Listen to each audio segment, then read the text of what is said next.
Hello and welcome to another Shared Screens review. We are talking all things Spider-Man 2. Joining me as part of Shared Screens to talk about the Spidey himself, we have Jordan Deeb, the lead reviewer, and Alec Bobko. How we doing, everyone?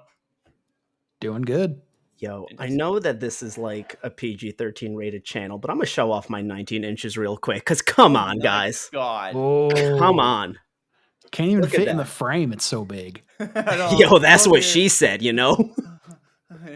Oh, man. And look at those animal whip. feet. If you're in our Discord, you know what I'm referencing.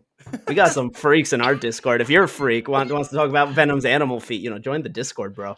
Can I see the statue one more time, please? Yeah, you little freak. You nasty. Yeah, I know. That's a doozy, though. Like, there's 3 characters on this bitch. Oh, yeah.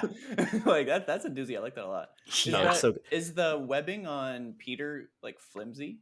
No, so Peter and the web are two separate. So Venom and Miles, one piece. Peter and the web are then two separate pieces. So like it comes out and then.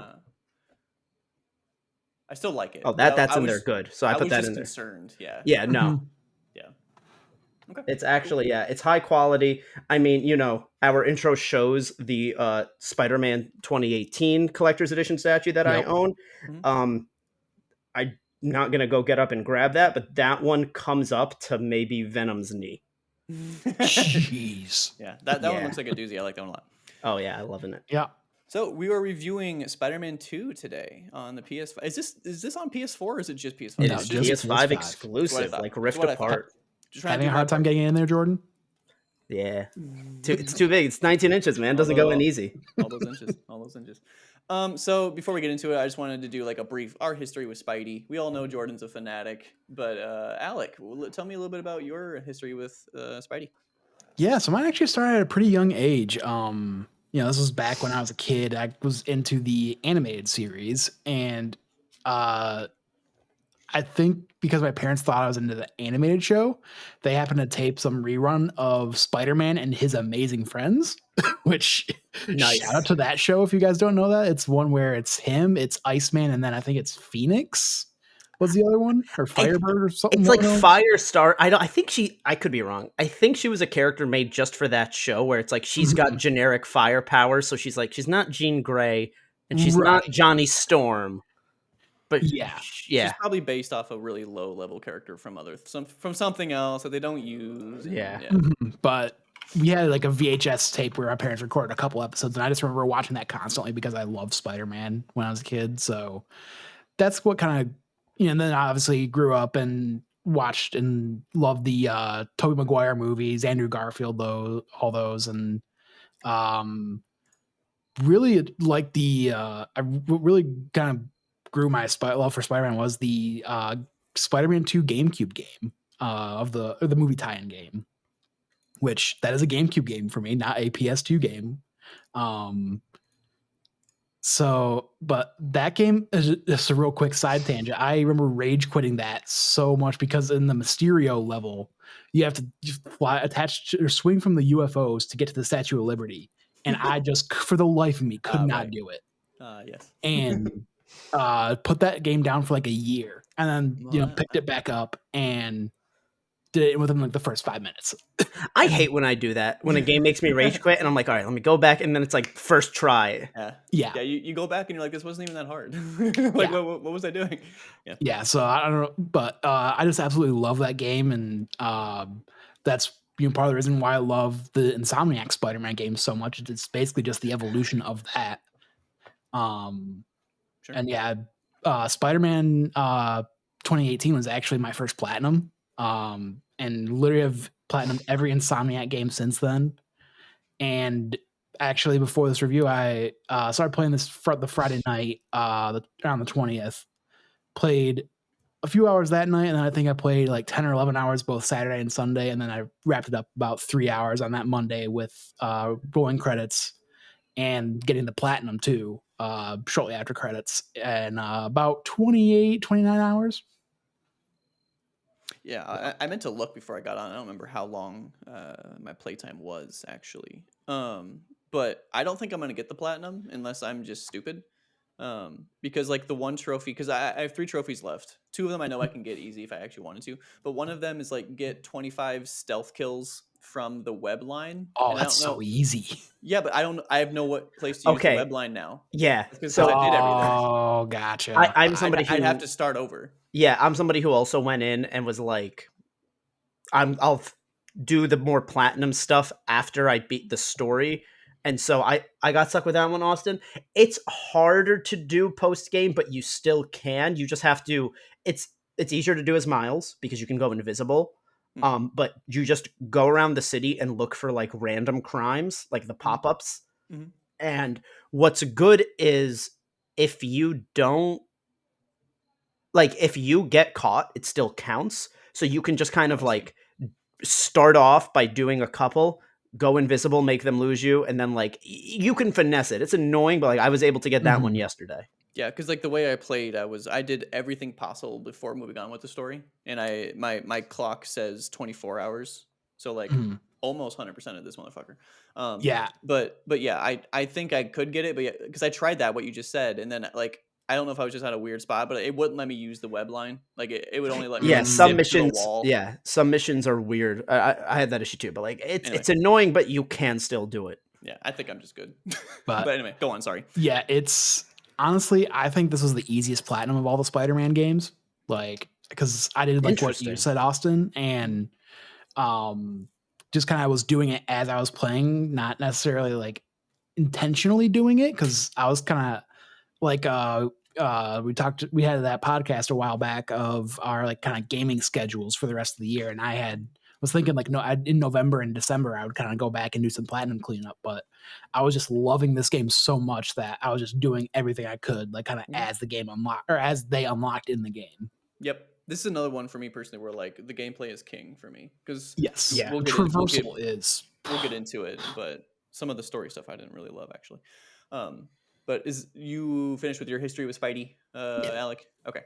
So my brief history with Spidey, I had a PSP back in the day, and I had the UMD Spider-Man 2. And I don't remember exactly what level I got stuck on. I did end up beating the game, but for the longest time I was stuck in this building is on fire and I'm just fucking messing up these like QTEs for whatever reason that I could not do it. And then I would eventually do the QTE, but by the time I'd get it done, I'm already so low health because I failed so many times that the fire just kills me. And I'm like, cool. So I got very, very mad and it did kind of do what Alec did and just kind of gave up and came back. But even before then, the Neversoft game, that was my first introduction to Mhm. Spidey and all the polygonal and like climbing on walls and shit, blue venom, which I always like bringing up, disarming bombs. There's a level in the Neversoft Spider-Man where you have to like essentially web sling chase Scorpion. Somehow Yeah. he's I like leaping vaguely or remember something, that. and that fucked me up. I don't know why, but that one fucked me up so bad. That took me forever to beat. But so Neversoft, UMD, Spidey, and then I watched the Tobey Maguire movies, and as a kid, I liked them. Nowadays, I still stand by Spider-Man 2 isn't even that good. Like I don't think any of them are Yeah, all that good. I'm right there with I you. like the train scene. I think the train scene's fucking incredible. I think 2 is easily the best out of the trilogy. But like, Mhm. yeah, They're there's so I don't corny know. now. Like Yeah, back, and that's how you made those movies back in the day. That was just kind of how you did a superhero yeah, movie. So like, it is what it is. But Yeah. yeah, even nowadays, like, and again, I liked them as a kid, but like nowadays, I'm just like, they're not that great. But that's just me. I So actually got to see that's my brief Spider-Man history. 2. I got to see Spider-Man 2 early as a kid. My dad got some free tickets to a early screening from Uh-huh. a salesman at work, and got to take a couple friends and I That's really cool. That's to go see fucking it. peak. Small little Austin lore for you. My school, I don't remember exactly what happened, but we got like a year early release of Elf, the fucking Will Ferrell movie. Okay. I don't know what happened, but there must have been something going on with either the theater release or the DVD release where like it just got delayed forever, like right after we saw it in theaters, because this Huh. movie eventually came out and my mom like rented it or something. She's like, new movie, Elf, blah blah blah, and we're watching it, and I'm like, I've seen this shit before, and I don't know why. And she's like, No, you haven't. It's brand new. I'm like, No, I've seen this, and I'm telling her what's happening, and she's looking at me like I'm an alien. I'm like, No, he's gonna eat spaghetti with like candy in it or some shit. And she's like, "How do you know?" Like we were like screaming at each other in the living. It was a whole thing. It's like that scene in 51st Dates where they put on that pre-recorded football game from the day she lost her memory, and he's like, "Hey, $20 that this'll happen." Yeah, but no, weird lore thing for me. Back to Spidey. Jordan, try to keep it brief. Yeah, Do so your I mean, like, best. what can I say that I haven't already? Like, my exposure to Spider-Man was the Neversoft games. Toby movies came out when I was a kid. Andrew Garfield movies lined up with me in high school.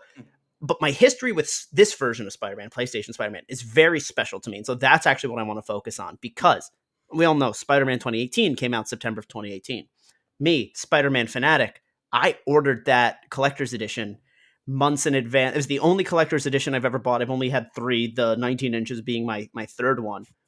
And even though that game came out September 2018, I did not play it till that December, because that is when I went. I was away at law school. There's a different version of me where I did that. And so I didn't have my PlayStation with me where I was living, and I was like, obviously I got to focus on this. This school isn't easy. And I was like, and I know DLC's coming out. I was like, that will be my like Christmas break treat, is binging that game and all the DLC. And I did that. But also something else happened that Christmas break where I got really, really sick. I had a really bad Crohn's flare up, to the point that I actually ended up dropping out of school that following semester, and trying law school again the following year. And this was all happening, like my doctor's visits, my back and forth to the ERs that month were all happening in conjunction with me every minute I had playing Spider-Man and 100%ing that game, making that game my first platinum. I played it in this very room, in this very spot that I'm sitting now. A lot of you might be like, "Hey, this background's a throwback." I am back with my parents currently, and so for that, the first game to hit at a super emotional, unexpected time for me was one thing, and then for me to have lost my job and come back to my parents, kind of lined up perfectly with the release of this game. By the time I was moved in and settled in, it was like Thursday, and so the package came here Friday. And like, you had asked me a month ago, I would have been like, yeah, no, I'll be playing Spider-Man 2 in my apartment. And it was, there was just something very special about this very weird emotional time in my life where I'm kind of at a low point right now, like I was with the first game. And the sequel happened to line up with it. And so that's kind of like something that I'm not like, that's going to be one of the key things about these games that I'm never going to kind of be able to let go of. My opinion of the game is high. I won't say too much yet, but like, regardless of my personal opinion, like that, the times both of these games came into my life is always going to be very special to me. Yeah, that makes total sense. And Yeah. I'm sorry for your hard times, Jordan. hey man, Spider-Man's great. Honestly, it could be worse. It could be a lot worse. You could have only 18 inches, Oh God, could you imagine? I can't. I really can't. So yeah, we will get into our lead, Jordan taking the reins. But before we do that, I would like to pimp what other stuff we have going on here at Shared Screens. We are really close to 500 subs, so like, please give us a subscription, like our stuff, TikTok, YouTube, all that fun stuff. What was the most recent piece of content we put out? I know we had one that was like, "What is the dome for?" What was that? Oh, yeah, this was a Shared Screens podcast where we had McKenna and Jose Ruckus on from HBO Max. And we got into all sorts of shenanigans on that one where we realized only U2 has played at the Las Vegas Sphere. Look it up, and it's literally the only band that's played at that venue. They're the only band worthy of the Sphere. Yeah. And just got into a whole bunch of shenanigans, and eventually towards the end of the podcast led to the rant that was on our social media sites where we just go and rant about how everything's fine. There's nothing in Best Buys aren't really selling anything anymore. There's nothing in stores, but everything's fine. We're not having any existential crises at all. Okay, it's just that meme. It's just that meme. I wasn't on that podcast, but can I give a really quick conspiracy theory? You have 1 minute. Okay, do we think Best Buy's actually going to stop selling 4Ks because there's no market for it? Or are the studios going to stop putting out 4K so that way they don't have to pay their actors residuals? Ooh. Pay your actors, people. Pay your fucking actors. I feel like it's probably both, honestly. The column A, been in column B. The Illuminati meeting of the studios and Best Buy. Exactly. Yeah. The one and only. So I did jump the gun a little bit. Still, Jordan, before we get into your lead thoughts, I do want to get into like just our borderline thoughts, you and I, Alec. So like how you feeling about Spider-Man 2? I'm absolutely in love with this game. Like I mentioned briefly towards the end of my brief history with Spider-Man, the traversal in this game is just top notch. Like there's a trophy, just real quick minor spoiler, but like that's basically to get from the financial district to Astoria, which is like the two polar opposites in the map. And it's one of those, like, I looked at it and I'm like, that's impossible. I don't know how the heck you're going to do that. But by the end of the game, I'm like, oh yeah, it's no problem. I'm going from one side of the map to the other, just 30 no seconds. problem whatsoever. 30 seconds. If you use the wind tunnels, I did it very recently. Very easy. Yeah. And shout outs to, like, you know, because when the PS5 first came out, they had all this features of like the game hints and the trophy guides help that's like all there. I actually use them for this because there's a couple things that I'm like, I don't remember where that, because it's a couple of things of like, as Peter do this or as Miles do this. And then like, I remembered where the one for Peter was, but I did not remember where the one for Miles was. And it was literally just like, oh yeah, go look, and you could click on the thing and it pops up a little video that you can watch and it shows you exactly where it is on the map. And so it like didn't even have to like go to my phone or look it up. Just, it was just right there. So shout outs to Sony and Insomniac for that. Nice. But yeah, I absolutely loved this game. Like, yeah, some of the story stuff was interesting choices. But the combat, I love just how everything flowed once you upgraded everything. I did, big piece of advice: don't spend all your tokens and stuff on suits. I started making that mistake, and then I did that. Had no problem, honestly. Don't know yeah, what to tell see, you. I started doing it at first, but then I realized like, Yeah. oh, I probably should start upgrading stuff so I can kind of work on getting that trophy. And then I will admit that even when I was spending most of my stuff on suits, I was telling myself I probably shouldn't be doing this, but I just oh yeah, I same. wanted those Same. suits so bad. Yeah. Yep. So I got the suits that I eventually wanted and kind of rocked with those for a majority of the game. And so that's when I started focusing more on the upgrades. But some of those upgrades are great too, because one of the upgrades, it was actually like the to increase the point launch power and speed. That's locked behind a couple of the upgrades. So because I just assumed that they'd kind of nerf that essentially because they had the web wings, but then I realized like, oh, it's locked behind, you know, 2 or 3 of these upgrades. So do you guys have like 3 skill points that you can't use? Yes. I yeah. do. Yep. I That's don't know why weird, it's right? designed that way. I really That's don't. weird, right? Yeah. Anyway, I was fully upgraded, fully kitted by, I don't want to spoil anything, but I will say before the major fight between 2 of the main baddies, Okay. Gotcha. I was fully kitted out right before that. Like I Mhm. maxed level, all stuff fully maxed. Like I think that's because I did everything, like going Mhm. before doing the story beats. But yeah, so that was a weird thing that I thought was probably just how I played it. But yeah, felt weird to me. But yeah, I played it, you know, I think it sounds like I played it very similar to you, Austin, where it just kind of knocked things out as they were unlocking. It was just one of those things, like I think it was like Saturday afternoon that I was kind of just swinging around, just going from point to point, thing to thing, and it was a great time. Just it was, I didn't even realize like, oh, I had this story mission that I could go to, because it was one of those where it's like, oh yeah, let me do some things as Spider-Man and help Yep. the people, and then before it unlocks the next mission, and but because I was going from thing to thing and just having a good time swinging around, moving around Spider-Man, I just kind of ignored the main mission for a while. Yeah, I would do everything on the map before doing the main mission, and that I think that's more credit to the game. Like it was just fun to do those things. Like Yep. even when I set out to do, like there's 8 of these things that popped up, and I can see them on my map. I was like, this might be a drag, but I want to do it for like the XP and everything, and Yep. so I can go forward. But even doing it, I was like, no, this is just fun. Like it's just fun swinging around, because going from point A to point B, you run into like 6 other 6 other things that Yep. you can do, and they're all pretty fun too. So. And just shout out to the fast travel system. The little bit I did use it, how just you could just fast travel anywhere. Like literally pick a point and it's like, we'll kind of shift it a little bit, but still real close to where you were. Yeah. Where you wanted to go. I noticed that shifting is just because like it doesn't let you fast travel onto a building. It's always going to fast travel you onto the street Yeah. and webbing rather than on the ground. And so But I would use the fast travel just because I was so fucking amazed by it. Even though like the traversal Yeah. is objectively better, I was like, oh, this fast travel is so fucking cool. Yeah, can we talk about traversal again? Like I was Yeah. worried about the websuit. I was worried that would take away some of the web slinging kind of like Oh yeah, the wings. prowess. Yeah. The wingsuit. Isn't it called websuit? Am I dumb? Anyway, Web The wings, web I think. wings. web wings. You're right. My bad. Yep. But yeah, I think they both complement each other beautifully. Honestly, like Yeah.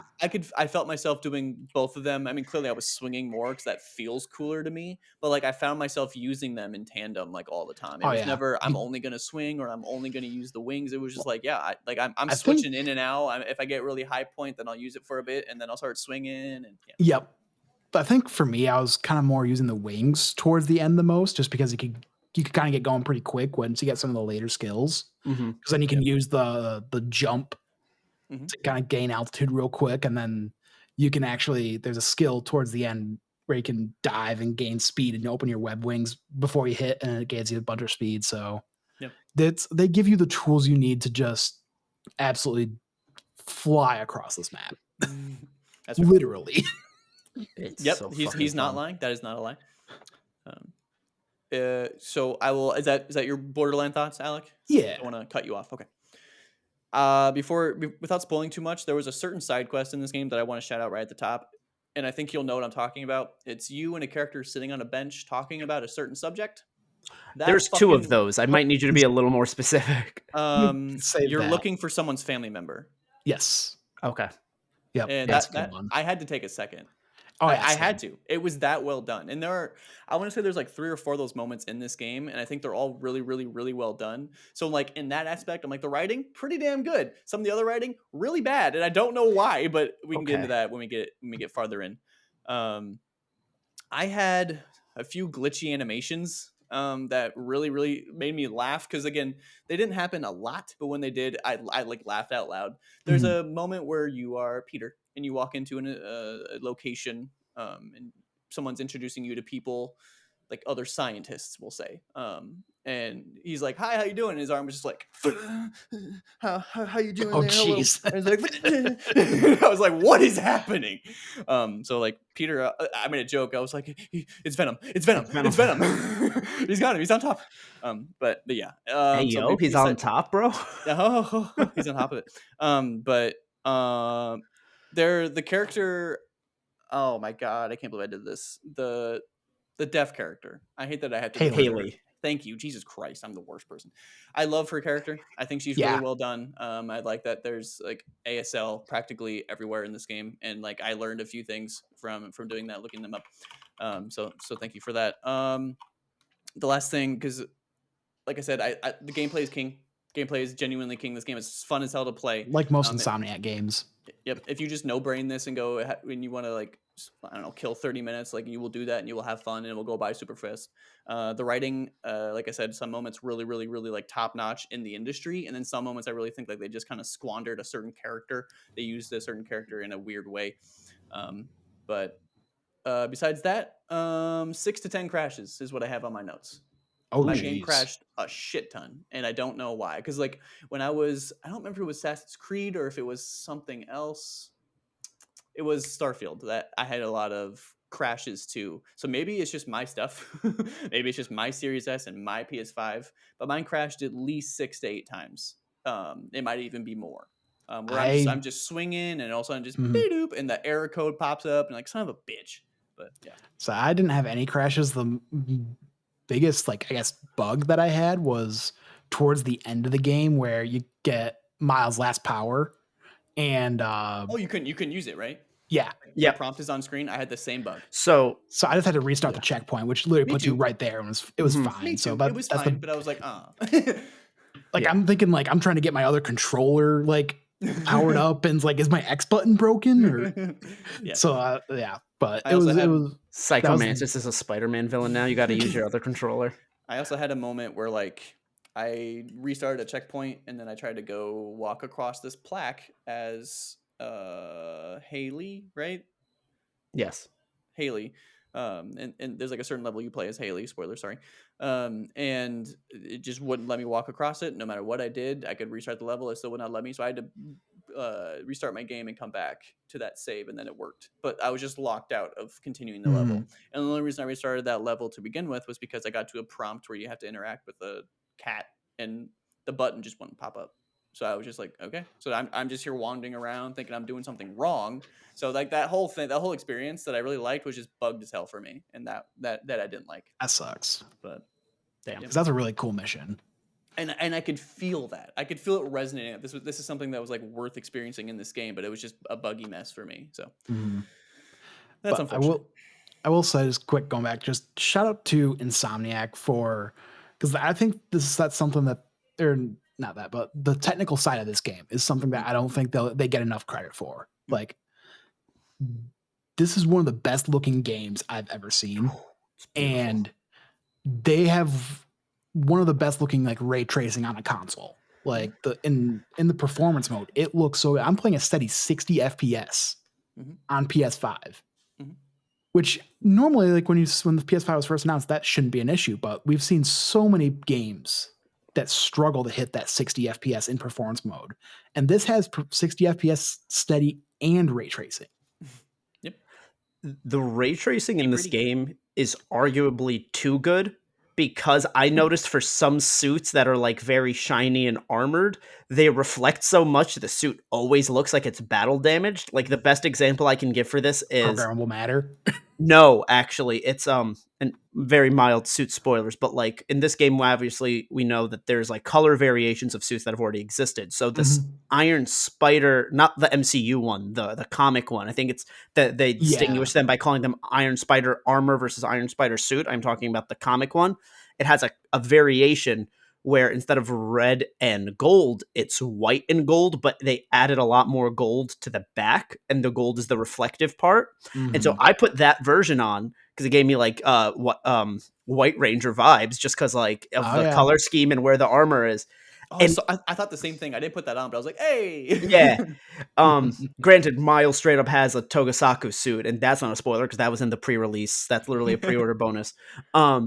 But yeah, and so I put that one on. I'm like, my health isn't low right now. Why is the suit battle damaged? And like I moved the camera, it's like, oh, that's just everything reflecting off the suit. Yeah, I do really love to see like the screenshots because I see a lot of them right now with like the moon in the background. But I like seeing with the different suits that people are using, because some of the suits people are using, I was like, I would never use that suit. But I'm glad this dude's digging it. I'm glad this person's like, yep, that's my guy. I fluctuated between a few suits for Peter and a few suits for Miles, and I don't want to spoil too much. Yep. The suit you get near the end for Miles was the one I stuck with at the end, because I was like, that one feels like a Miles suit, and I really liked it. And the one for Peter, because it's not a spoiler that in the first game they had like the Scarlet Spider. That's the one I repped the entire game. It's like the blue tights and then like the cut off hoodie. There's like an improved version of that in this game. Gotcha. And that's the one I used for Peter for most of the game. Nice. Okay, Jordan, you are the lead reviewer for Shared Screens. Please go ahead and take it away. And now going forward, we can do full spoilers. We did a little bit of like, brief little things. We don't want to spoil too much, but full spoilers going forward. Take it away. So, I mean, overall, I'll say that right now, my biggest complaint about this game is the highest compliment I can give it, which is that I wish there was more shit to do because I just want to keep playing the game. And so, yeah, it does feel shorter. I know, like, content-wise, it probably has about as much content as the first game. It just feels so much shorter, and I think it's because it's less repetitive. It's not, there's 5 Kingpin bases, and there's 10 Demon bases, and there's 7 Sable bases, and each of those are basically the same except for the enemy type. Yep. Like, everything in here feels different, which is so good, but I almost wish there were just some generic bases for me to go in and just keep playing, but like that is the best compliment I can give this game. I'll say go ahead. I'll say that I think they learned the right lessons from Miles Morales, because that's part of the reason why just before this game came out that I preferred Miles Morales over 2018, is because Miles Morales was like, it didn't feel as bloated to me. Yeah. So it felt like they really like trimmed it down, and because of the power of the SSD, they're really able to like fast track everything, essentially. Definitely, yeah. I I mean, missed the sorry, just real quick. I you're missed good. the like random crime encounters that were like, and there are a few of these in this game, but they're just like on top of a skyscraper. There's just a bunch of people because like Oh yeah. those are ones where I could like get more creative and be sneaky, and it's just a random encounter, not like a mission based one. So I missed those, Mhm. and I do think I found like 2 or 3 of those in this game, but there's not anywhere near as much as there was in like 2018. Yeah, no, definitely, and Because they weren't a requirement for the district either to Sure, complete those random crimes. sure. yeah, and I agree that I think Miles did the side stuff better because not only was there less of it overall, but a lot of it was more personal to Miles, which is another thing I love about the side missions in this game is that Yep. the side missions have something to, if not something to say, they have a story there at the very least. I get, I just kind of part of me goes, hey, Kingpin still got to be out there. Put a few bases in. Let me beat some motherfuckers up. There's gonna be some DLC. There's Did you gotta guys? be. So Because we're talking spoilers. Did you guys do the chameleon thing? Yes. yes, okay. That was super brief, and I loved it. I loved I it. I have one huge complaint with that side mission, and it's just that Spider-Man goes, "This is the chameleon's apartment. I thought we put him away years ago." And I was like, "No, man, come on! Like, give us this as a possible thing that could come." Like, I just, and this is a very dumb complaint of mine. I just wish the chameleon wasn't implied to have already been a thing, but like this could have been a, hey, maybe this will come back later. You Yeah. know? Isn't Chameleon canonically the first villain? I thought I could have. Lizard was the first villain, and I that's think the why he first was the villain villain. in the Andrew movies. I think the first villain ever for Spider-Man was the Chameleon, but I could be wrong. I'm And not a comic guy, so I couldn't think tell you. Chameleons could look be a wrong. lot like lizards, you know. I mean, Hey, it's a pretty good joke. thank you. Jordan has some doozies. That one I liked a lot, Um, actually. So. so and then I'll talk about the bugs and glitches I experienced next because they were very minimal. People online are trying to overblow a lot of these bugs out of proportion. I got there was a I guess since we're going full spoilers, there was a mission where Harry pops in as essentially what is Agent Venom, but like they're not calling him that, but it's fucking Agent Venom. And I don't know what happened during one of the cutscenes, but the camera just went fucking wonky. I couldn't tell what was going on. When the cutscene ended, the camera glitch stayed with the gameplay, so I had to restart that entire first chunk of the mission over to then get back to where I was. Annoying, wasn't a big deal. So there was that. I had the cube glitch happen twice. I think that's the most infamous glitch right now, which I was honestly, hoping. I I was hope hoping. Insomniac embraces it. Give me the cube as an official suit. Right. Put the cube in Beyond. I said to a friend, I think in Beyond the Spider-Verse, Insomniac Peter should glitch, but rather than the arm spasm, he should just become the cube. Did you guys complete the Spider Bots thing? Sorry, you just said Yeah, Spider-Verse. I and it did. Yeah, no, I have no, 100% of the game. I haven't platinumed it, yeah, but I've 100%ed it. sure. Yeah. I thought that was really cool, and then they name dropped Miguel. So It was cool because when I feel like part of that mission got leaked a few months ago, and it was very much a are they really going to find a way to shoehorn in the multiverse? Because from my interpretation, or from I guess what the leak was originally saying or wrong, was that like Peter, Miles, and Genki discover the spider bots are from the multiverse, and I was like, I thought that they themselves were going to come across that realization. It Oh. being that like a couple of the spider bots bled into this world, they all got picked up by Delilah. Peter kind of has an idea of who Miguel is, and they go away. I think it's so much cooler because it's showing us that whatever's going on in the Marvel multiverse right now is affecting everything, but is not going to affect everything on a story level. yeah, Yep. I liked how brief it was. So I was like, Yeah. please, Yeah. because I'm so outdone with No, multiverse it's stuff right great now. brand synergy because like I think just to deviate this a little bit, I do think with whatever Marvel is trying to whatever plan with Secret Wars right now is supposed to be affecting the entire multiverse of Marvel. Like I wouldn't be I'm not super up to date with the comics, but I wouldn't be surprised if in the next coming years there was a multiversal comic event. Obviously we know Beyond the Spider-Verse. Obviously we know Loki, Multiverse of Madness, all that shit. Like I it makes sense for brand synergy, and they put just the right amount into this game to remind us that other stuff's happening, but it's not affecting our Peter. On to my overall thoughts for the game. I love the story. I think some of the ways they did stuff was super smart. My biggest complaint, I would say, is, and I've had to dwell on this since last night when I was talking about it with a friend. In the moment, I felt like some of the stuff with Peter in the black suit was moving too fast. Seeing the suit or seeing the story fully now, I realized that it's not that it was going too fast, it's that was not the main point. And it's very much I can respect that decision, where the marketing hinged so much on Peter getting the symbiote and Peter isn't becoming like himself. That is such a small part of the game because that isn't the story they're trying to tell. Sure. Mhm. And so I don't think it moved as fast as I thought it did in the moment. I think everything about this game is elevated from the first in such a good way, but and this is where I'm probably gonna not. This is probably gonna be my hottest take of the game, and I'm also not saying this from a gameplay perspective as much as I am saying this from a, I guess, in-universe kind of perspective. I don't necessarily know if I like all the changes they made to the combat per se. And by that I mean is I miss some of the old gadgets. Impact Web was my boy. So was the Tripwire Web. And I don't like while the Web Grabber is goated, like it is the best fucking gadget in this game. I don't know if I like the Spider-Man throwing out these drones rather than using his web shooters. And that's one of those things where it's like I'm not even talking about gameplay. I'm talking about the in-universe explanation of what's going on. I don't know how big a fan I am of it. And I just wish that the other gadgets had come back so that way we all had different loadouts with our Spider-Men. And maybe we each have different loadouts for Peter and Miles and all that. Right.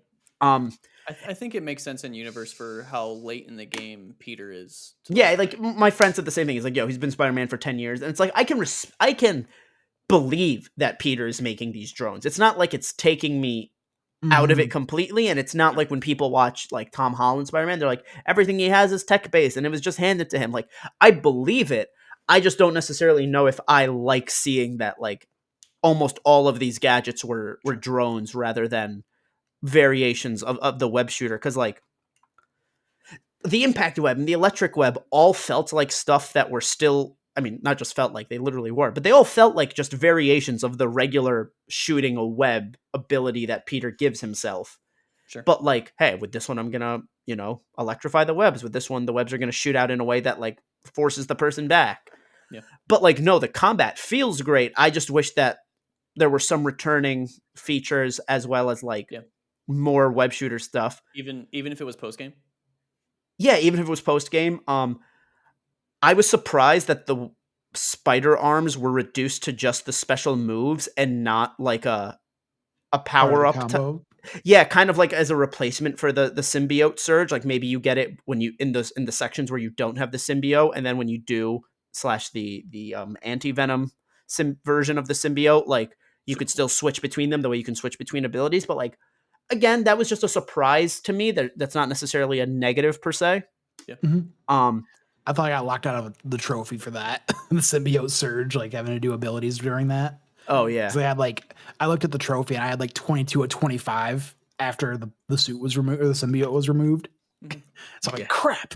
I'm just gonna like replay this game and go back, because I did learn one thing from Kind of Funny, and that was keep multiple saves, just for like kind of like the situation I think you guys ran into with like some of the trophies, yeah, and stuff. Yep. But because of the way I played the game, I did end up needing them, so that was nice. Nice, yeah.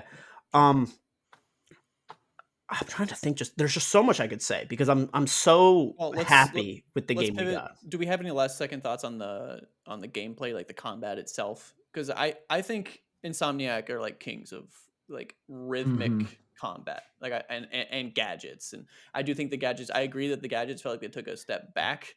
I don't think it affected like the overall quality of the combat. I know you didn't necessarily say that, but this is how I feel generally. Yeah. Do we want to move on to the narrative, to the story, and do more in depth on that stuff? Yeah. Screw it. It's a spoiler cast time, boys. I just mean, yeah. Be brief in the moments that we're talking about, but I still think it's worth mentioning because I mean that's a huge part of this for me. So I would be remiss not to mention some of the stuff that absolutely. Say, shout out to, I will say, like, they're not everybody's favorites, but I will say shout out to the gadgets in this because they are cool. Like the fact that they're shared between both Spider-Men, like all the upgrades and all that. Them calling each other Spider-Man like all the time, and the Spider-Men, and I was like, fuck yeah. in the ending. And anyway. But how like the concussion blast got upgraded to the sonic burst. Like I did thought like that was cool. I did like that. Yep. Into it. Yeah. Okay. So my number one with a bullet, the thing I did not like is anything to do with MJ. And it's not even necessarily because I don't like her as a character. It's because they give her a fucking gun. And it's the most powerful fucking thing in this entire She keeps that motherfucking thing on her, bro. It's so dumb. Like the MJ segments, I'm not saying I don't want them in the game, but this is not the way to do it, in my opinion. Really? You made her fucking Nathan Drake / Ellie in this game, and it doesn't work. You don't belong in. It's a different game. I don't know. To me, it felt like you just magically made her. Because my first note in my notes at all was there's no fucking way MJ the reporter would be able to take on a single hunter. There's no way. Yet alone the symbiotes. I don't give a damn. I'm gonna butt in just a quick second, and then I'll let you continue, Austin. Because of, if I don't know if I said it yet on this podcast, but but I've said it before. Like 2018 was my is my favorite game of all time. I don't know if this overtakes it yet, just because like that one was so. It was like the first. You know what I mean? 2018 is my favorite out of all three. For the record. Yeah. But I got to the point that I read the the canon comic they put out for Free Comic Book Day that took place before Spider-Man 2 the game. It actually, like, in the Flame side mission where Peter goes, I fought these guys before. That's who he fights in that comic. It's like his first encounter with the Flame cult. I do like that one line tie in. That's I am like 90% sure of that. I could be wrong. But in it, MJ is talking about coming back from Symkaria and how Silver Sable gave her this gun, and Peter also hands her like another gadget. So like I was like, oh, this is them being like, yo, MJ missions are not being removed, but we will change them. I was somebody who I found the MJ missions in the first game serviceable. For anybody not watching, there's a cat on Austin's TMNT arcade game. Let the cat play with the turtles. It makes me very nervous. Okay, it's just propped up on a box. All right. Yep. I don't know why I wanted. I just want to. I want to see the cat flick the joystick. But yeah, so like I saw that I kind of had that idea of like I never thought the MJ missions were bad. I thought they were perfectly serviceable. They were not my favorite, but I didn't hate them the way other people did in the first game. Yep. When I saw in this game, not only that they gave her the gun, I was like, I get why they're making her overpowered. It's so people can do it. And then I feel like I went through her first side mission completely unscathed. I was like, that was fine. I fucked up during the second one. And what I noticed was like, after I fucked up, like 3 of the people that were in the way were just gone. Like they're pretty much handing you these levels because they are more for the narrative than they are for the gameplay. But if you have too long a cutscene, you lose gamers. And so I liked it personally. Again, I'm very easily like satisfied with stuff like this. I understand the game is not the MJ game, so her missions are going to be shorter and to the point. But I do get what you mean, where it's like, yo, both Spider-Men are punching these guys multiple times, but you come in with the world's best taser. Yeah. And I would have preferred the MJ levels to be more focused on either her motorcycle, because I thought that was a really nice addition, honestly, or just fucking over J. Jonah Jameson. Like, I think if you just do like literally just causing like mischief to J. Jonah Jameson while also kind of gathering intel, I think that would have worked better. But that's just me. Also, I don't need her to have gameplay segments. Also, it's not that I hated them. It's just if this is how they're going to be utilized, I don't need them. I have one more point to make on that, but go ahead, Alec. I was just gonna say like I was just not necessarily disappointed, but because in the final mission, we're not quite the final one, but close to the end, when you're basically kind of doing the plan where you're trying to get the meteorite as MJ, and then Miles is kind of holding off all the symbiotes outside. I thought you were going to be playing as Miles, and you're going to get kind of like the Halo Reach, essentially, like just mission of survive. Objective survive, yeah. Oh. Yeah. So I thought you were just gonna. I was like, oh, it's been a minute. Like I was like, oh. Right, but like, there's everybody. It's one of those like gaming things that even if you haven't played it, you've seen the I've seen the meme. Of objective survive. So I thought it was going to be kind of one of those things. So I really thought that segment was gonna have you either switching between them super fast or that like it was weird that there was no because you play as MJ sneaking in, getting the meteorite, and then you play as Peter, who's like in the process of what's essentially distracting / fighting Venom. Yep. But you don't play Miles at all, holding off the symbiote dude. You finally play as him when the three of them meet back up, and I thought that you were going to be able to jump between the three of them. A prime example of where you didn't need MJ again, because I think it would make the game better. So I'm just saying. Yeah. Although it was cool how they gave you the upgraded, just like 3 shots and boom, the symbiotes are gone. Yeah, but I don't know. That felt like a different game too. Like I think that was my least favorite level in the entire game. Was the post, not the post game, but like the ending level with MJ. I thought that was the one that made the least amount of sense. But that's just me. Oh, yeah, really actually, into stealth around. I'm wrong. My least favorite thing of the entire game, not like because it was a really fun fight. Her turning into Scream for a half hour. No, What the fuck? So that I was like, yo, I didn't see this fucking coming. Like that was dope. So dumb. So dumb. No, see, I'm actually gonna fight you on this one because I actually really like that. I like the fight. Narratively makes no goddamn sense. Oh, How? see, to me, I thought it made the most sense because it's like it's one of those things where it's like you always like, I'm not mad at you, but it's like you always have kind of hold those internal feelings. So like this is like those feelings kind of getting out.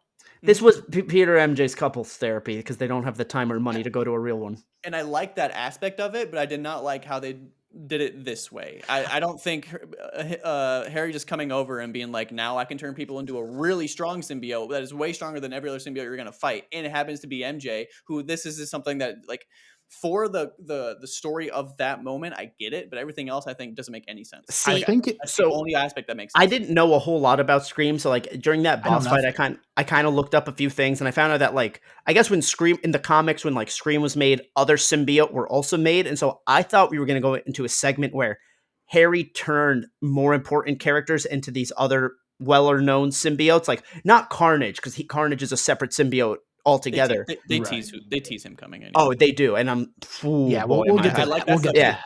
I like that. But like I think one of them is Riot. I think another one of them is Swarm. I don't know if Swarm's a symbiote. Maybe I'm pulling that name out of somewhere else. I don't know Swarm. Riot is correct. I know Riot. Yeah. I know Carnage, Riot, Scream. There is another S one, I think. So maybe it is Swarm. I don't know. I'm just trying to remember like the ones that were created with Scream. I thought that like why did I only Google Scream? Because I know I'm gonna get the movie, motherfucker. See, my thought process in this while you're looking that up is just because her feelings were like so so high that's why she kind of transformed into like a higher symbiote, or you know what I mean? Like it wasn't just like a generic like New Yorker. Okay, yeah. I mean? So like the ones that in New York is stressed out, man. There's so much going on in this city, bro. I can confirm.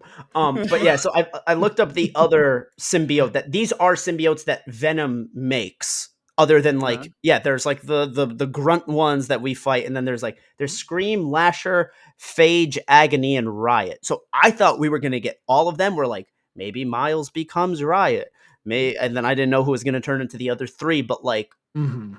That was going to be something Harry was going to do. The other thing I liked about that narratively is I think by finally being consumed by the symbiote, everyone kind of goes, yeah, no, Peter, it's cool. It's cool what you did. Because it's one of those things where Peter is over apologizing, which I get it. Oh, yeah. Just because something wasn't your fault. Okay. Doesn't mean you. Right. I'm not trying to get into psych right now, but just because you did bad things under the influence of something doesn't mean that you're absolved of the responsibility for it. And I get why Peter was over apologizing, but I feel like once you're also overtaken by the same thing and you're way more violent and like attacking your boyfriend, you'd be like, "Hey, the generic dumb weird emo thing you did for a day or two, we're cool, we're good." Yeah, there was a line during that where like he's trying to get to like. MJ like to break out of the symbiote, and she's like, no, that's not true. If I can help one person, it's all worth it. And I'm like, what am I watching? What is that's something she said earlier. Yeah, but like it was okay. The whole MJ scene for me is extremely forced. That's why I don't like it. It just seems like they're doing it to get this moment out, and it didn't work for me. It just felt like they were just throwing something at a wall to establish a point rather than actually building up anything to it. But I don't know. And using Scream in that way, like I didn't like that either. And yes, I understood that Venom makes Scream and makes those. I knew that going into it. I just didn't like how it had to be MJ in this manner. I guess. That's fair. But I think it was more just to kind of get that moment of It just felt forced. Oh, there's the hive mind. Like, sure, it did establish that too, which I also didn't like either, because I understand you need to establish it, but then I feel like they only understand that when MJ has it, but like wouldn't Peter have known that there was a hive mind at some point? But well, I I think it guess was because he was there for so long that he didn't realize it was just a voice in his head. He didn't realize it was a hive mind.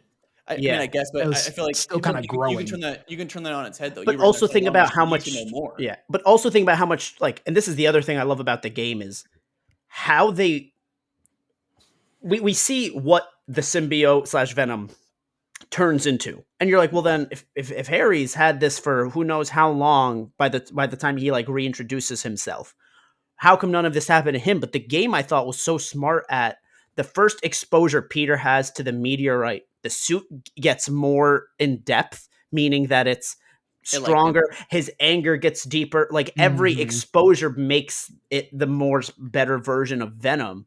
And so I just think that the game was super smart think about that- that. This is a quick thing, but it just popped in because I was talking about Harry having the symbiote.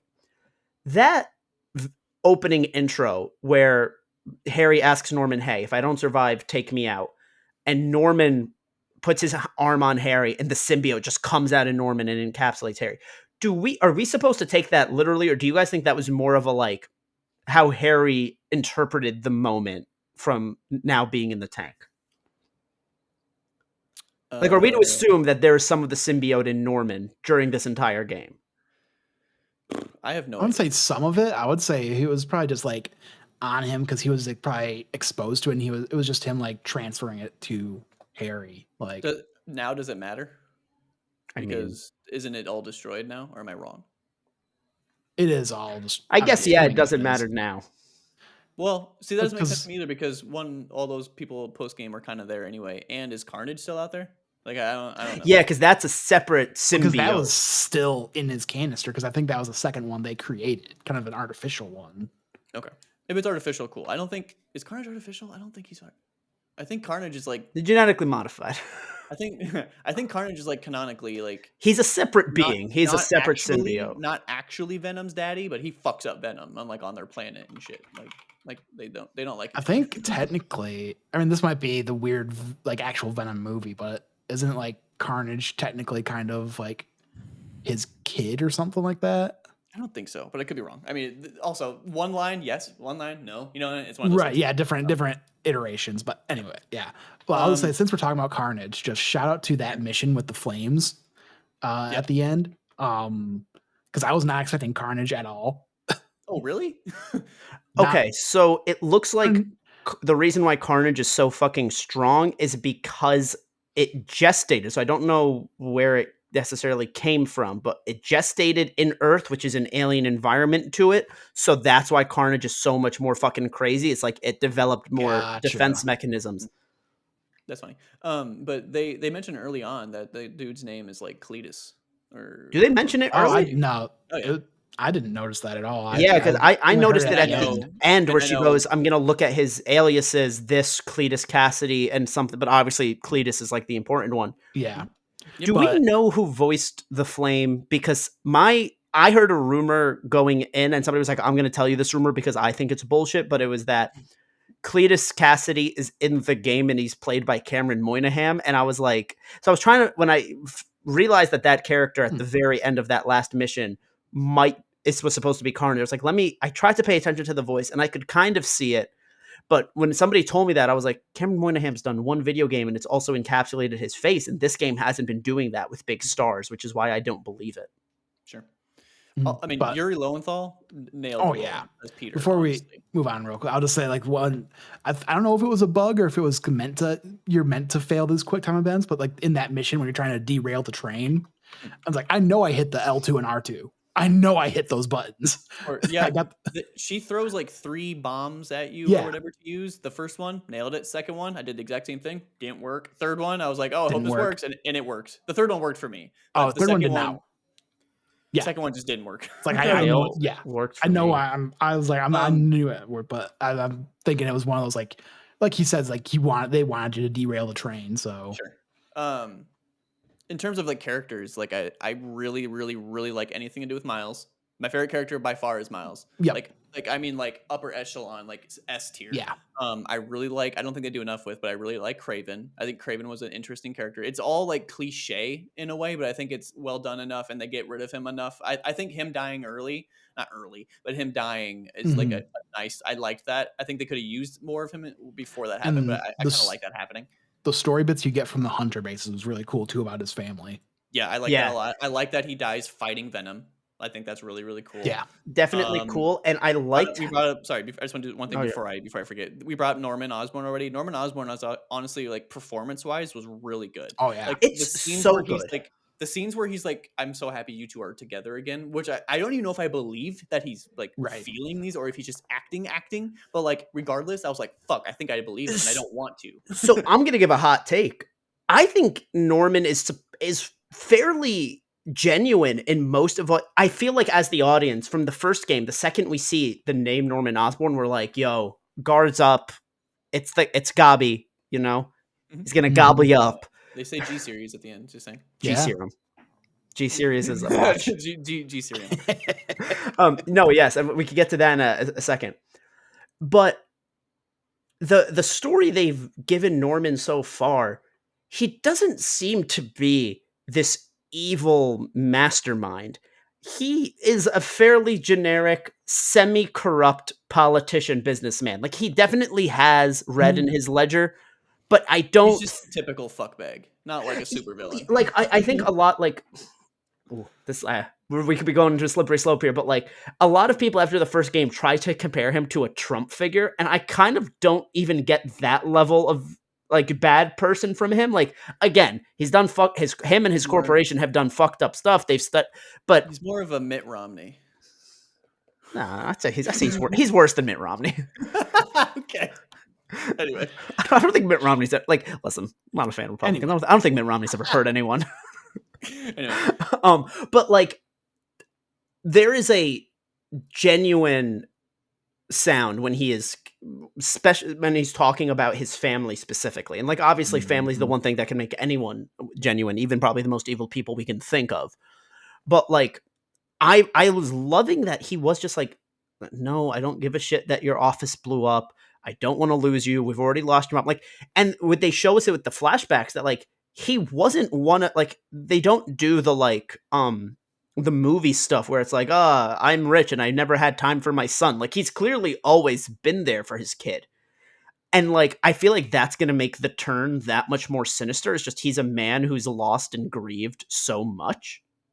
Well, you can literally see that in the post-credit scene where he goes and visits Otto Octavius. Guys. You're There's muted, no Austin.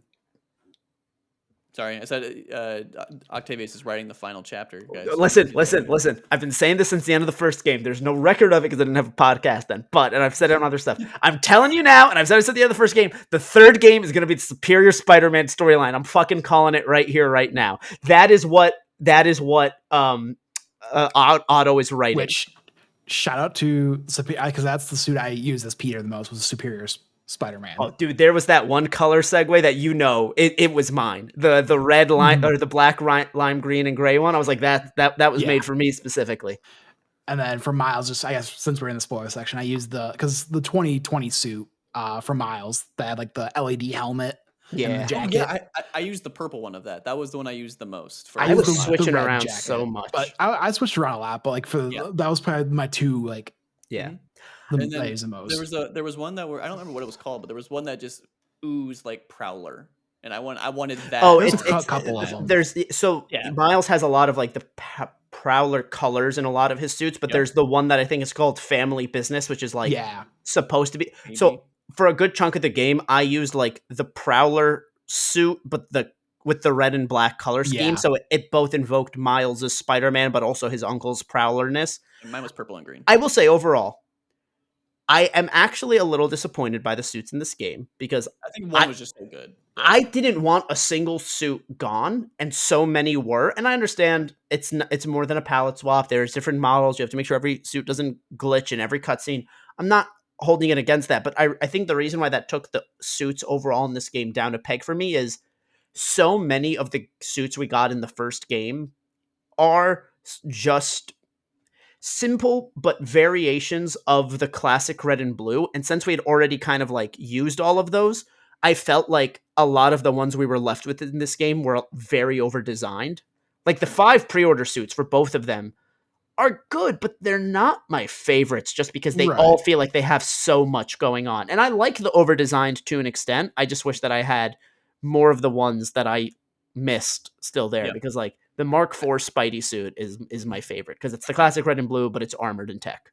I liked the variety of suits here. I think just the variety of suits in one is better, but I just think they knocked that out of the park. Like it's hard to overcome that. I think they're both great, but I just think one gets the edge. And then for me, I love just the different colorways too.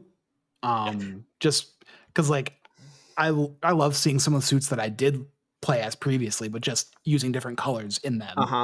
Like I used actually the 2020 Miles Morales suit. There was a while I used the white version of that because it just looks so clean in with HDR. the teal. Yeah, I could be wrong, but I think if you put on one of the Raimi suits, it like changes the music cues subtly. And really? I could have just like hallucinated this, but I swear to Christ that it was just more like it reminiscent of the movies. And like it was only for like a brief couple seconds after I put it on, and then it went back to normal. And I was like, I don't know if I just imagined that, but it felt like it. I'm sure there's copyright issues as to why this didn't happen, but I was kind of disappointed that the movie suits didn't have colorways. Or I was like, "Go, give me remixes, man." Sure. I mean, I think that's just like because to have basically do 4 versions of every suit. I do wish that for the Tom suits, most of them were one suit with the colorways, and that could have, because like it was kind of disappointing getting to max level and we unlocked the black and gold suit for the 5 minutes it showed up in No Way Home. I really enjoyed the like 60s mobster Miles Morales one. Oh yeah, they do for the music one. Yeah. See, I thought it was like 20s musician, but 60s mobster is also like on the nose. Maybe, who knows? I don't know anything what I'm talking about. But the one thing narratively that I want to talk about just before I forget is I know things were happening so fast and they didn't really have a like a chance to do it. But the way Harry finds out that Peter is Spider-Man, he's just like, Harry, and he's like, Pete, and I was like, and he just accepts it, and I'm like, what the fuck? Like, I didn't like that. It was funny, and I laughed, and I moved on. But I was like, he just accepted that Peter's been Spider-Man this whole time, just like that, no problem. He's also been in a tank for so long that it's like, okay, I guess I might, maybe you would have told me sooner, but you know, that felt weird to me. But again, that was one I could laugh off because like I understand narratively what they have to accomplish with that. And I did like how they lead kind of. I do wish that there was like they do the thing. I do wish there was like a follow-up conversation where Harry's like, so wait, you're telling me this entire time you were the Spider-Man that dude that popped up when we were in high school and you started taking his pictures before I got sick. Like, part of me wishes that when they fall asleep doing science at the place that a brief cutscene happens where they're just kind of like gibberish talking and Harry's like, what? And they, you know what I mean? And then they wake up and that explains it. Like they discussed it like the whole night. They were up all night kind of talking about it. I was also very surprised that Harry finding out didn't lead to Norman and Dr. Connors finding out, just because of how often both Peter and Spider-Man are popping in and out of showing up and helping Harry. And like, I'm not saying everything needs to necessarily happen on screen, but like we don't see Peter at any point be like, yo, don't tell your dad about this. Yeah. I'm sure, again, I'm sure it happened in that all-nighter session. Yeah.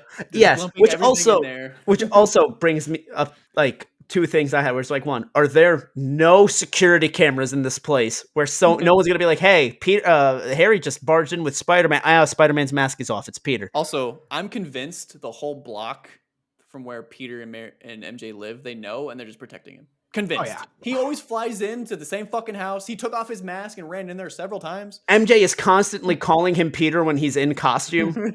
Well, then when you're doing the Emily May Foundation like activities, you scan Peter's badge, but it's like, this is a high-tech like table thing. There's got to be a camera in this somewhere to see that's Spider-Man. I thought the same thing. Yeah. But those were all granted pre-recorded messages, so like I was able to. But I get what you're saying. You're talking about like for security purposes, right? Yeah. But Well, we're still kind of on narrative, I guess. One thing I do want to shout out is the amount of villains they had from previous games in this, and how they're kind of showed off how reformed they were. So yeah, the Lee angle I really liked. this is Lee another and Tombstone, but then I loved Mysterio as well. Yeah, but I was just because I love Mysterio's just because they did leave it off kind of vague, like how he's like, there's still a bit of villain in all of us. Like, it was a good line. It was a good ass line. Yeah. And also, like I said, Mysterio will always be a villain because he's like the public's opinion on Mysterio will always be that he's a villain, but like maybe Quentin Beck can. And this is another thing about the writing that I loved is both in the side missions and the main story.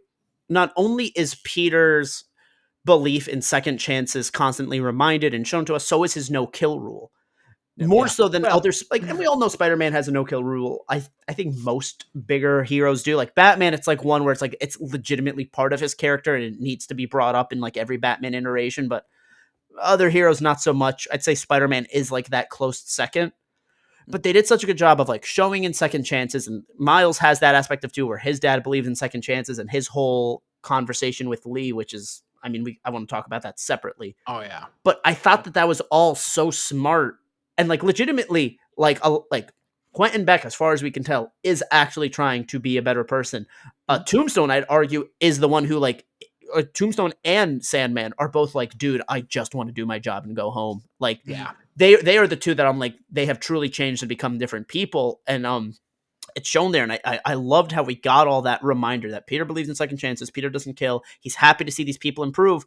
But in this moment, he's literally left no choice. And Harry has to ask him to kill him, and so it's so much more different than like other than my hand was forced. Is I'm doing this for the wishes of my best friend because he's basically just being tortured. And I felt bad for Peter, like just because of like the voice, the way the I think every Spider-Man project ever, movie, game, TV show, comic, I think you're supposed to close and be like, I felt bad for Peter. Yeah, like I could tell, I could feel his loss with those lines, and like even when he's forced to literally kill Harry, I was like, damn. And then yeah, just shout out to the line by Aunt May towards the beginning of the game too of balance is a process, not a destination. Sure. Yeah. Yep. Also so that one hit hard. I love that. Especially like I liked those flashback moments of seeing Peter when he first got his powers. I didn't love them, but I enjoyed them. I think they've served a purpose. They didn't overstay their welcome. I think they were. Yeah, and there was only, I'd say like the longest one is the one that takes place in the high school, but that one you're jumping back and forth from, so it feels, I think, longer than it actually is as a flashback. Yeah. Yep, that one I liked how they actually did that actually, because it introduces mechanics as well, and it's early on in the game. So. Dude, I think another reason why I love this version of Spider-Man so much is something that's similar with Andrew, where they are lining up where they're the same age as me, where like I've talked about this with the Amazing Spider-Man movies, but like Amazing Spider-Man 2, where Peter graduates high school and is the class of 2014, came out my senior year, and I was class of 2014. And this game, granted, it takes place where the first game, Peter came out and he is supposed to be 23, which is when I played the game. Like my 23rd birthday hit during the playing of that game. Obviously, in this game, it's a 2-year time jump and not the real world, like 5-year time jump. Did I do that math right? I think 2018, 2023. Yeah. Okay. So granted, like I'm 2 years older than the Peter in this game, but him and Harry being 10 years out of high school, it's like I am, as of this September, have hit my senior years was now 10 years ago. Like my reunion will be this June type of thing. And I live across the street from the high school I went to. So seeing them go in and try to find their old locker, like it was very, very fun. Yeah. I couldn't tell you where my old locker was. They haven't fixed that damn door. Didn't use my locker. I use my locker, but like I used it for like jackets, but like little tangent.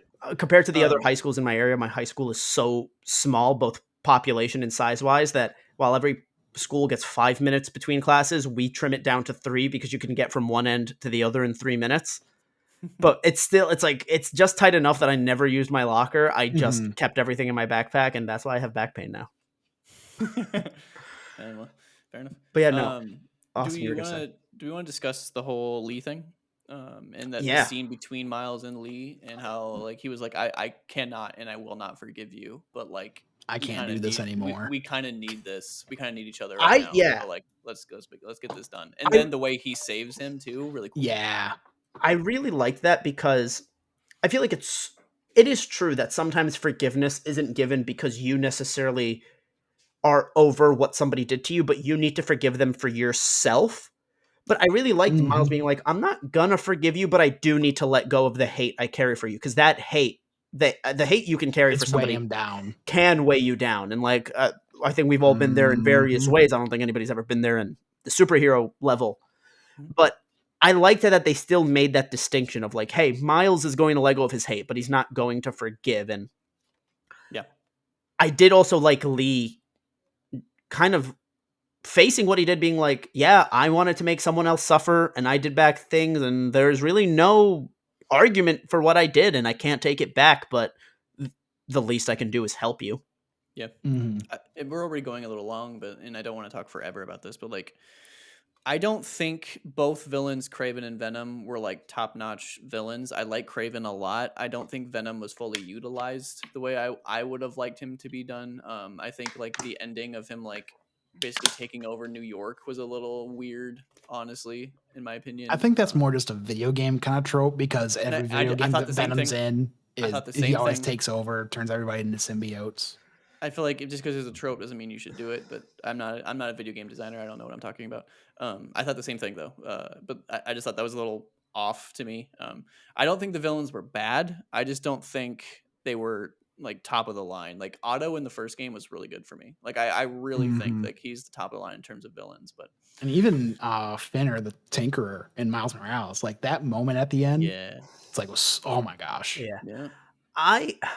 I think the thing that made Otto so good in the first game is that none of the marketing ever mentioned Otto. We're all going in being like, it's a Mr. Negative game, a villain we've never really seen portrayed in any major. Which I liked that aspect of it as well. Yeah, and then there's like the reveal that Peter is working with Otto, and you first play the game, and you're like, oh my god, is this the twist of like, or is this the setup for the second game already? Like we're building this world, and maybe by the end of this game, Otto will be mad, and it's like, no, there's a quick shift. We get rid of Lee fast, and the first game pivots. Like when the first time you play it, you don't know that you're actually going to be fighting Otto mainly in that game. Whereas this one's like, we're all going in being like, well, we know it's Venom, but there was the whole, but who is Venom supposed to be? I feel like the internet all kind of went, yeah, it's Harry Osborn, isn't it? And they're like, no, you don't know. And then they kept telling me, like, okay, maybe I have so many messages between me and my friend who I think for the past few months have only texted about this game, and we text like every day. Trying to be like, dude, at this point, I don't know who Venom is. I like, because at the marketing at some point just got me where I'm like, I don't fucking know who it is, man. I think at one point I started guessing that Venom wasn't going to be so much as a person, but rather learn from every creature it had taken over throughout the game, and Venom as the symbiote was going to exist. Yeah, it was going to just materialize, and it was going to take aspects from the Lizard, and it was going to take aspects from Spider-Man and all that. I just got an Amber Alert. I gotta go, guys. You got to go find Amber. I got an Amber Alert, guys. In Des Moines. I think at one point I said to my friend, bro, what if Venom has the power to resurrect the dead and we get Uncle Venom? But all right, that's all we have, folks. We're not giving you a score or nothing. Get the hell out of here. You don't watch anymore. But seeing the way that it was more than just Harry was Venom. It was Venom was using Harry's body as a source, but it wasn't really anyone. Like it technically was Harry, but it also wasn't in the sense that like, because it just kind of took him over. Yeah, like I guess the best way to explain it is like Harry being Venom in this game is not the way that Eddie Brock, either Tom Hardy or Topher Grace, pick your poison, are Venom in their respectful movies. Yeah, there's such a less level of autonomy that it's almost, I do arguably think that it's not that Harry is Venom. Venom is Venom, and Venom was using Harry. Yep. Nope. That I agree with, and I did like the brief part where like Harry's voice or Harry's face is shown, and he's like, Pete? Yes, showing that he was actually there. Because I was like, bro, Peter, like the doctor is saying that that's not how that's working. And I did like the revelation that like they were both kind of right. Where like Harry is truly in there, but there's no way to remove Harry without killing him. Totally agree. And I like the bell. I thought that was a little on the nose, but I liked it. Bringing that back. I should have realized, because there's a split second when like you're going to fight Kraven, I thought like that big fight was going to be the moment that like, oh, Peter's going to become Venom. Like, kind of like killing Kraven essentially was what I thought would finally kind of overtake him and all that. But I should have seen the bell and realized, oh no, when Miles came, I didn't even think that was happening until the moment actually happened. Did anybody at any point think that Kraven was going to become Venom? No. Okay, just me. I was just like, Kraven's a huge motherfucker, and Venom on everyone else has been normal sized. And then I thought about, like, they reveal that Kraven has cancer, and we know the symbiote can cure these things, and Kraven's always looking to become more powerful. Like, I thought there was a cool setup for Kraven could have become Venom. But, Austin, you were going to say? I mean, I think that would have been probably better, honestly. But I did like the scene where they fight. I might have just missed it. Who was the guy that, like, stuck Peter with that needle? And like, because later on he's like, who was that? Peter or Miles? It was Peter, right? Oh no, I don't remember who it was. No. I think, are you talking about when Miles goes to save that construction worker and that construction worker sticks him, and that's how Kraven... Yep. Who was I think that was just a hunter disguised as a construction worker. Yeah, and that's it? Man, I hate that. I was like, oh, that's Kraven's son or some shit. Like, I don't know. Nah, Kraven's son got fucking killed by his sister. Yep. I thought he thought that. Like, I thought that was the thing. I don't know. No. It was just a hunter in a spirit Halloween construction costume. Just a generic ass hunter. Save me, Spider-Man. It's just no name number 13. Come on. I mean, you reminded me because you're talking about like getting stuck with this poison. Can we talk about how Kraven just fucking bodied a bunch of these villains? Yeah. Like, so many of the villains from the first game are just Vulture, dead. Granted, Vulture was dead anyway. I'm pretty sure he had cancer. They should have done the Incredibles thing where it's like, this person, dead. This person, I mean, they kind of did. Like, you saw his scorpion tail. He got ripped off. You saw the Vulture wings. You saw Shocker's helmet. There's actually, like the presentation wise. There was an IGN article today that somebody managed to clip into an out of bounds room that was taken out that showed the Rhino's head, Vulture's head, but it was untextured, and Shocker's head on like trophies, like the way like when you hunt a deer. Yeah, I don't know if the story changed and that's why Rhino wasn't in this at all. I wonder if, because me and my friend were also arguing, is it supposed to be like he got busts to show who he defeated, or are we supposed to actually believe that Kraven decapitated and taxidermied these people's heads? I'm a fucking sicko and go, nah, I think these are their actual heads. Like there's a nerve ending in that ear, bro. I also think he just doesn't. He's at it, like the end of the line. Doesn't give a fuck. Like he'll do whatever. He'll do whatever, that too. Man. And I think that part of the reason that's an unused asset is that probably the ESRB went, if you put that in the game, we have to give you an M rating. Yeah, fair point. I also thought there's a mission just briefly where you like take over one of the robo dog tiger thingies and you make it your own and take it to this older lady. I was like, we're gonna have a dog companion that's gonna be Genki, and Genki's gonna like control this thing and help us fight. Nope. Damn it. I really wanted it to happen. Go ahead, Alec. I was gonna talk about just shout to the side mission, where you help the birds with Howard. Like, I love that side mission. Okay, so that's the one when you were like, we're sitting and talking on a bench. I completely forgot about that. That was really, really well done as well. I have the best screenshot that I still need to post. But I don't know what it was that doing that mission, I decided to throw on a costume I hadn't used yet. And I threw on the one that is the Secret Wars Civil War suit, which is the one where it's like tactical pants and he has something around his... And then it's just like the Spider-Man mask and whatever fabric he's wearing, but it's cut off at the sleeves. You guys know the suit I'm talking about? Yeah. Okay. That suit, if you use web wings, does not have web wings. It has mechanical, actual wings. And the fact, and so I'd seen people being like, "Oh, this level made me tear up," like, and it was something with pigeons. I was like, "All right, it must be something with Howard." And when I saw on Twitter, pigeons made me tear up. I was like, "Howard's fucking dead, isn't he? Damn it!" And so I went into that mission not fully knowing, but kind of having an idea, but just going in with that suit, not knowing that about the suit. And I had the birds follow me, and I used the web wings.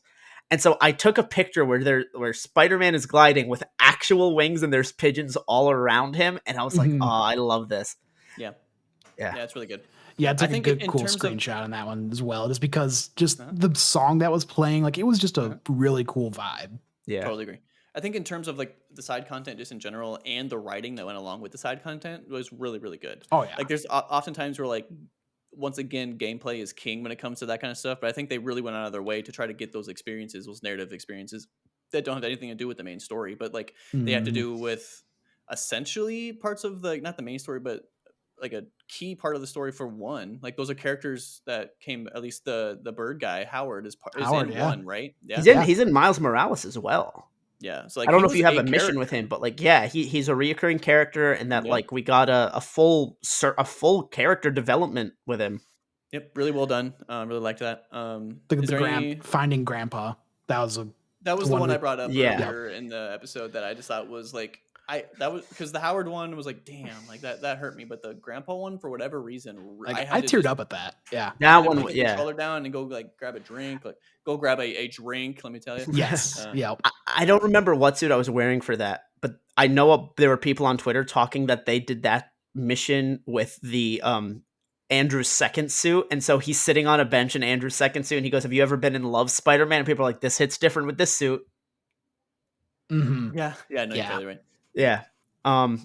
Overall, I mean, I know we're wrapping up here. I do want to talk a little bit about not even just the third game, because I've already given my idea of like, come on, man, we're getting Superior Spider-Man, we're getting that arc, but more just the second post-credit scene with that setting up, and I think something that I've talked to someone else about what is happening to this Spider-Man character and brand as a whole. And I think that this game might be the first mainstream thing to do this weird new push that I personally think Marvel is going for with Spider-Man, where the second post-credit scene, Haley comes over Miles' house, the smooch in his room, they were probably about Hell to move on to some over the pants stuff, like, but then no. the door knocked, hey, listen, if our congresswoman can do it in a what's it called, a Broadway theater, these kids can do it in their bedroom.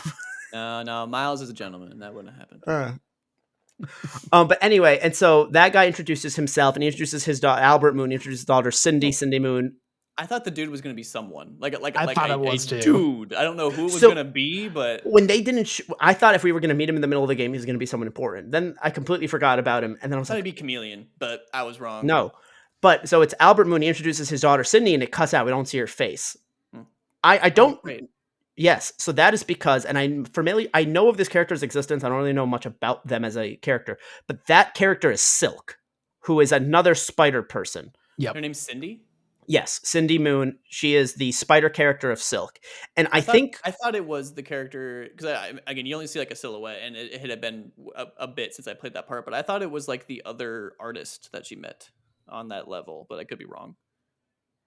No, the person who was tagging stuff. I thought that's who it was, but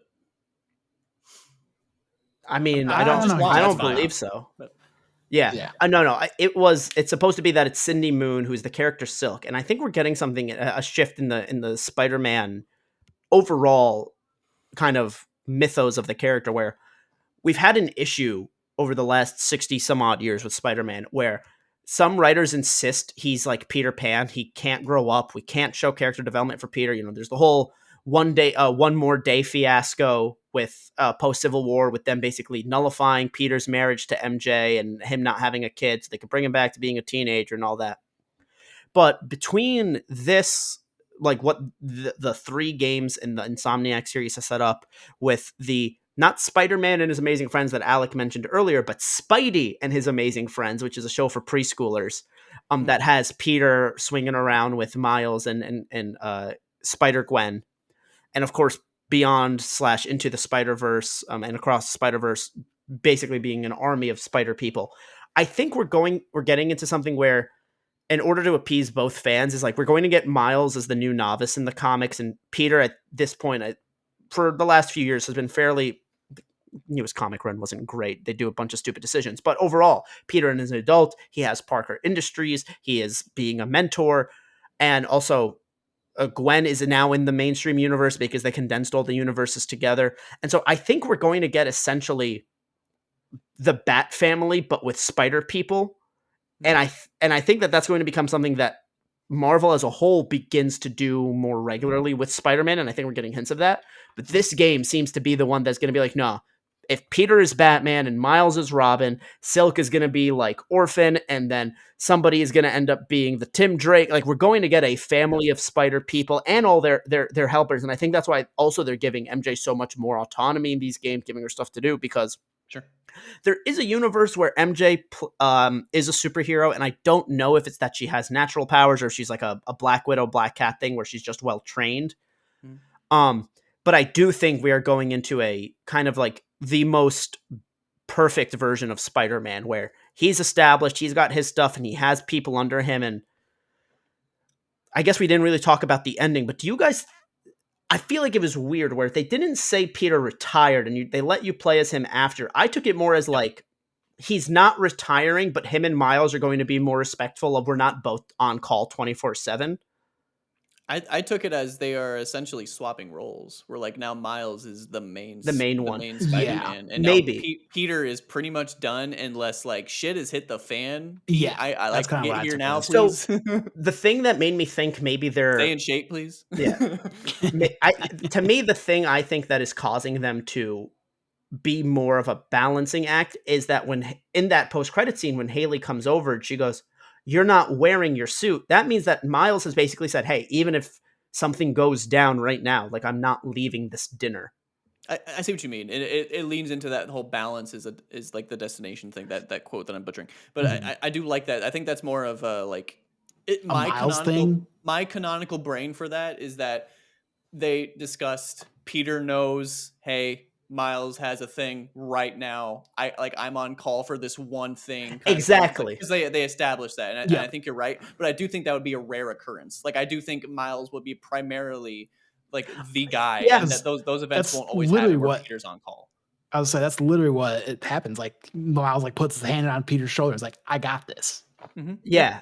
But I don't think that it's Peter is fully retiring. And there's just layers to that is what we're getting. Yeah, and he obviously can't be, because the first game is obviously a Peter Parker game. Miles gets his powers in that game. And then Miles Morales is obviously, say it with me, guys, a Miles Morales game, because it has his name in the fucking title. This one is very much both. But like, I feel like this one is, as much as it tried to be both, was still kind of a more of a Peter Parker story, because it's like, it's Peter's past that is coming back as the new villain. Venom has always been Peter's more of a Peter villain than like the way the Prowler is Miles's villain.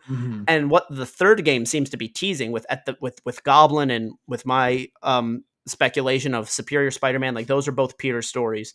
Like that's why I don't believe Peter is like retired, but he's like, hey, I'm not answering every call. Yeah. Nope, I totally agree. Yep. Like I said, I think like you're on deck if I need you, but for the most part, he said just go be Peter for a while. Yeah. And I think that's a fitting, not a send off, but like, you deserve this, Peter. Like, just take a year. just take a year. You've been doing this for 10 years. Like, go on a vacation. And I don't mean basically to a civil war torn country. Isn't that how the plot of Miles Morales starts? No, because he's not on vacation. He's in Symkaria seeing MJ in the middle of a war zone.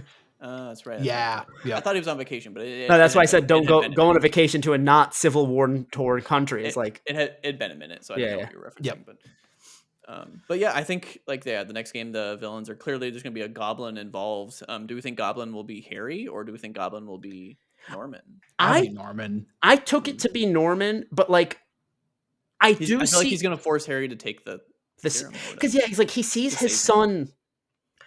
It's weird where he sees his son is in this state and he goes, prepare the G serum. And so so my instinct is to go in just seeing that scene, right? Oh, he's going to use it on Harry and Harry's going to become the Goblin. But I don't know if I like the idea of rehashing Harry becoming another major villain in the third game. And then we see him go. Well, I mean, there's always Goblin and Hobgoblin. So yeah. And then there is also when he says to Otto, I want to destroy the Spider-Man, I take it as, oh, he himself is going to give himself the G serum, because the G serum might be like Oscorp's version. I think normally it's supposed to be what they tried to recreate the super soldier serum, because everything in the everything in Marvel always comes back to, we tried to recreate Captain America and we fucked up. Yeah. And it's like, just stop trying. He's perfect. I get it. Yeah, he is. I mean, he's perfect. But yeah, so I do, and also like the way at the end they have him in green and purple, and also because this was given my little I know speculation something. brain juice earlier in the year when they did the Greater Together song at Video Games Live in Sure. LA this year. There was a scene where they showed Norman walking up to the tank and putting his hand on it, and the lights in the stadium turned purple and green. So like Ooh. I think it's very much no, the Goblin is going to be Norman. Yeah, and then Harry could be Hobgoblin or just I don't know or nothing. But We're I just in a think coma. it was implied that Or he like could be get, fucking dead, yeah. to me that was implied get the serum ready so Harry can use it, not get the serum ready so I can go fuck up these bitches. Like you know what I mean? Mhm. And I think that phone call made me think that way, but him going to Otto being like, I want to destroy the Spider-Man made me go, oh no, he wants to fuck up these bitches. So okay, maybe you're right. Maybe you're right. Maybe the initial intention was like this serum is for Harry, and even in that call, it's for Harry. But then he gets in and talks to Otto, and he's like, you know what? Maybe we get You two know what? goblins, you know? Yeah, that's kind of what I said earlier. But Yep. before we get into your score, Jordan, because we haven't even got to that yet, and then we can close it out here. You say we're getting like multiple Spider Men, and like we're gonna have like a Bat family and that kind of stuff. Like even in like a video game logic, like for me, Spider Man is always Spider Man because he's always balancing so much at the same goddamn time, taking on four main villains that by themselves could probably take him out if he's on an off day all at the same time and like trying to stop the crime over here, stop crime over there. Like having so many Spider-Men at play, which it was fun for this game and switching back and forth. Some part of me doesn't want that because like I feel like part of Peter's character is trying like the struggle with that balance and they pulled off in this game. I am not saying they didn't because the balance was a huge theme and they pulled off, but I just like I'm a little scared that if they have multiple people that like struggle for balance won't make as big of an impact. Yeah, and I also been like, was when I said before, like, this game is very much was trying to be a game about both Spider-Men, but was still at Sure. its core more about Peter. I don't necessarily think that Cindy is going to play a major role in the third game and like be a third playable character. I more see it as like when that game ends, it's like Peter has become more of the guy in the chair and the mentor, and we have Silk and Miles around and Let's Peter get when Genki in needed. there. Get Genki in there as like a little tech guy with maybe he does control like a dog But from that's what from like the if you like between Peter and MJ and Miles and Genki and even to an extent Rio and Haley, and then with the addition of Cindy and whoever else I guess in her circle a knows prowler, her secret even like identity. And a yeah, good prowler. a good Yeah. like all of that is kind of the Bat family where like I guess Genki is like the Oracle, like, making the Bat family comparison. Like I guess MJ's Alfred. I hate to say that, but like listen, we've had some bad Batman. We've never had a bad Alfred. I feel like it's never bad to be the Alfred. All right, Never. I feel like Alfred's kind of like the OG. Mhm. All right. So, all right. With all that said, I hope we didn't. Like, there's so much more we could probably talk about. But Jordan, what would you give the score out of? Oh, 4 out of Uh, 10. No, I'm kidding. oh fuck! No, I would say that this game is a. He didn't think about it. He had no idea. Well, I'm trying. I'm going to go ahead and say a 9.5 out of 10. Like, I almost said Wow. 9, but I'm really thinking about it and just how much I'm enjoying it. And, like, literally, again, all I want is for there to be more content so I could do more shit. I think this is a 9.5 out of 10. Like, my issues with the combat are not objective; they're more personal. And I personally think that the story is incredibly well. But I also wouldn't be surprised to see this go down back to a 9 when Sure. kind of the hype is gone, and I play maybe the original and this game back to back. Sure. I've noticed that, like you said, like going back to maybe your score drops. I've noticed for me personally, when I review a game, if I give it a 7.5, I'm like, yeah, that was a 7. If I give it an 8.5, I'm like, yeah, that was an 8. So maybe Mhm. just take that with a grain of salt. We're giving it a 9.5. They'll be shocked if it's a 9. But I think I think 9.5 is a good score. I think that that's accurate. I think for me it would be an 8.5. You're the lead reviewer, so that's our score for shared screens. But Yeah. like the order for them for me is 1 Miles Morales, 2, and that, again, I think that's an unpopular opinion. I think I just really like the first Insomniac game featuring Peter and I was like, for me, coming up. I've never platinumed a game quicker than this. Like that's just how much I adored this game. Like I was kind of going between an 8.5 and a 9, but I'd probably land at a 9. Yep. So Yep, that sounds about right. So we kind of average out to a 9 anyway. So there you have it, folks. But the official score will be a 9.5 out of 10. Any last thoughts before we get out of here, folks? Spider-Man good. Spider-Man good. Superior Spider-Man coming. He's coming. What's happening? What's going on? Hey, yo. Well, I don't know. I said something about it on top earlier, so I don't know what's going on anymore. Okay, thank you for watching. 9.5 out of 10. Bye. Thank you. See ya.